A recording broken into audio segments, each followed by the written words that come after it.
Shalom, shalom, bien-aimés dans le Seigneur, que le Seigneur soit avec vous.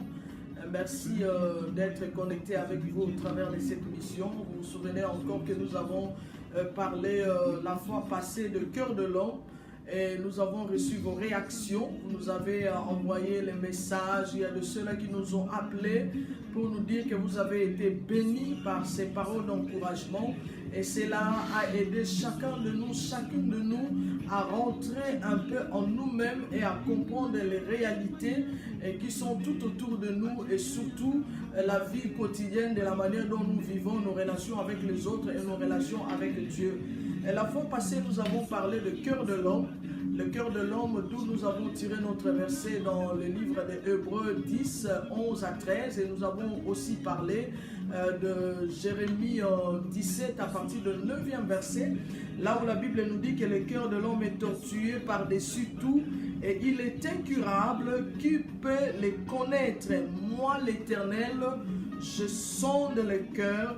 Je prouve le cœur et je sonde les reins. Et nous avons parlé, nous avons donné un peu le schéma de ce que nous allons partager ensemble selon les temps que le Seigneur va nous donner.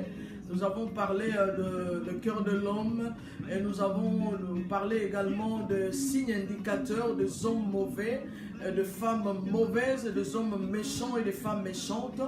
Et aujourd'hui, nous allons continuer dans ces mêmes allures. Mais ce que nous voulons nous exhorter seulement, c'est ce que Dieu reproche aux hommes de s'égarer dans leur cœur. C'est pour cela que nous voulons dire encore cet après-midi, prenez garde frères et sœurs, que quelqu'un n'ait pas de mauvais cœur, que quelqu'un n'ait pas d'un cœur incrédule au point de se tourner de Dieu, mais exhortez-vous chaque jour. Je vais vous inviter tous ensemble, nous allons prier et après nous allons continuer. Père, nous voulons te dire merci pour ce moment que tu nous donnes à méditer, à nous exhorter, à partager ta parole. Ta parole est la vie, ta parole au travers du Saint-Esprit vient vivifier notre cœur, notre être intérieur.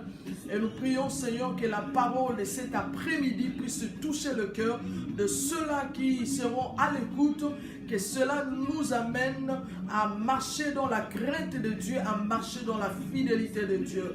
Merci Seigneur pour ta parole et bénis ceux-là qui nous suivent, ceux-là qui nous encouragent, ceux-là qui sont connectés en nous à chaque fois que nous sommes dans ces réseaux sociaux. Et nous prions Père que tu te souviennes d'eux. Tu te souviens d'eux et que tu les bénisses.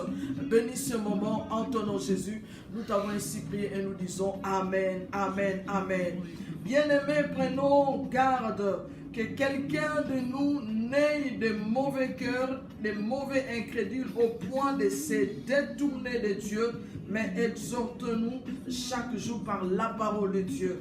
Nous avons parlé de cœur de l'homme, nous avons dit que le cœur mauvais est un cœur qui refuse de se transformer par la pensée de Dieu, qui se refuse de se transformer par la volonté de Dieu.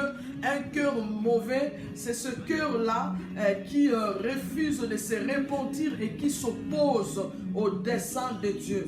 Et nous avons dit qu'un cœur qui ne s'attache pas à la vérité, c'est ce cœur-là qui sera séduit. Et parce qu'un cœur qui n'a pas l'amour et qui n'a pas la vérité, selon Thessaloniciens 2:9, c'est un cœur qui s'éloigne petit à petit de la volonté de Dieu. Alors aujourd'hui, nous allons continuer avec le point, c'est-à-dire là que nous avons arrêté, nous étions en train de parler des signes indicateurs des hommes et des femmes mauvaises. Et nous avons dit que nous avons des fois du mal à accepter que quelqu'un nous trompe, que quelqu'un nous manque, que quelqu'un nous blesse sans aucune raison particulière.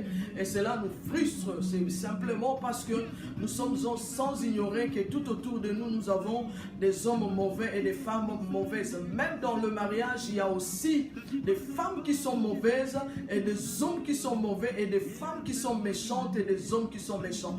Mais le but de ce travail, le but de ces exhortations est que lorsque nous allons nous reconnaître l'état de notre cœur, que le Seigneur nous aide à nous repentir et que nous puissions demander la faveur et la grâce de Dieu qu'il aide notre cœur. Parce que chacun de nous, cette fois, nous nous passons à des moments difficiles et cela change notre attitude et cela change notre comportement vis-à-vis de l'autre. Mais cela n'est pas le but de Dieu, mais le but de Dieu est que nous puissions être tous ensemble et que nous puissions marcher dans l'amour et que nous puissions marcher dans l'unité selon ce que le Seigneur nous appelle. Proverbe 4, 23, garde ton cœur